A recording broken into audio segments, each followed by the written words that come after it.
Alors l'âge de la formation de la Terre est une question qui est débattue depuis très longtemps et qui en fait s'est avérée très complexe à résoudre. Pendant longtemps, on a eu des références bibliques, notamment dans nos mondes occidentaux, qui nous disaient que la Terre avait environ 6000 ans. On comptait les générations dans la Bible et on arrivait à un âge de 6000 ans. Mais beaucoup de personnes ne se sont pas contentées de cet âge. Et dès le XVIe, XVIIe siècle, les scientifiques ont commencé à s'intéresser à l'âge de la Terre. Et il y a eu beaucoup de tentatives pour donner un âge à la Terre. On peut citer par exemple Lord Kelvin qui, en mesurant la vitesse de refroidissement d'une sphère en fusion, a donné des âges pour la Terre qui étaient de l'ordre de 40 à 100 millions d'années. Alors ces âges étaient faux, mais introduisaient déjà le fait que la Terre était extrêmement âgée. Ensuite, on a essayé de mesurer et de calculer l'âge de la Terre par différentes méthodes. On a mesuré l'épaisseur des sédiments dans les grands bassins sédimentaires. Et là aussi, on arrivait à des âges qui se chiffraient en dizaines de millions d'années.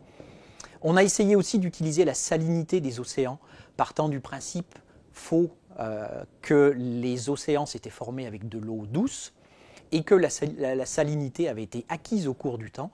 On a essayé de calculer combien de temps il fallait pour arriver à la salinité actuelle de 35 grammes par litre.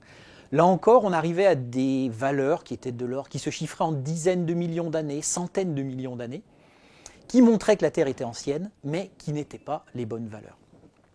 Il a fallu attendre la découverte de la radioactivité, fin 19e, début 20e siècle, pour qu'on puisse utiliser la radioactivité pour dater les roches. Et là, on a commencé à se dire qu'on allait pouvoir enfin dater la Terre.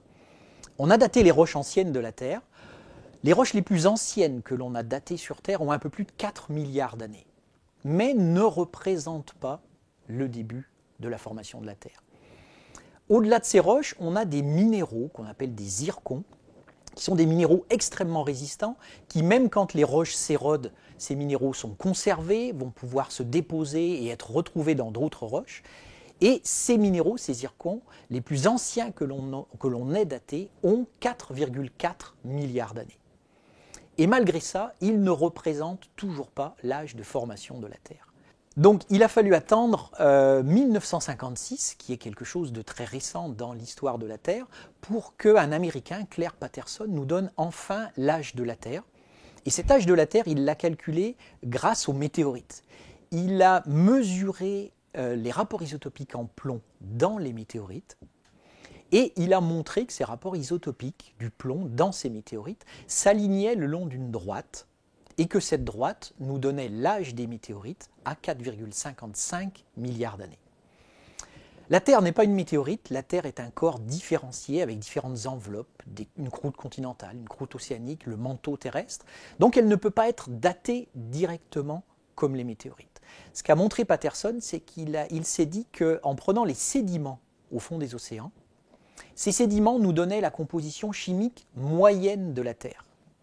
Il a mesuré la composition isotopique en plomb de ces sédiments, il l'a comparée à celle des météorites et il s'est aperçu que cette composition en plomb se positionnait sur la même droite que celle des météorites, que donc la Terre avait le même âge que les météorites, s'était formée en même temps que les météorites et que tout le système solaire, et donc que la Terre avait un âge de 4,55 milliards d'années. Depuis ces travaux de Patterson, on a amélioré un petit peu la datation. L'âge de la Terre est fixé maintenant à 4,56 milliards d'années, 4 milliards 560 millions d'années. Et en utilisant d'autres techniques, par exemple ce qu'on appelle les radioactivités éteintes, on a pu faire des calculs sur les différentes étapes de formation de la Terre. Mais on sait maintenant, de façon à peu près définitive, que la Terre est un objet extrêmement âgé, et qu'elle s'est formée en même temps que tout le système solaire, y compris le Soleil, il y a 4 milliards 560 millions d'années.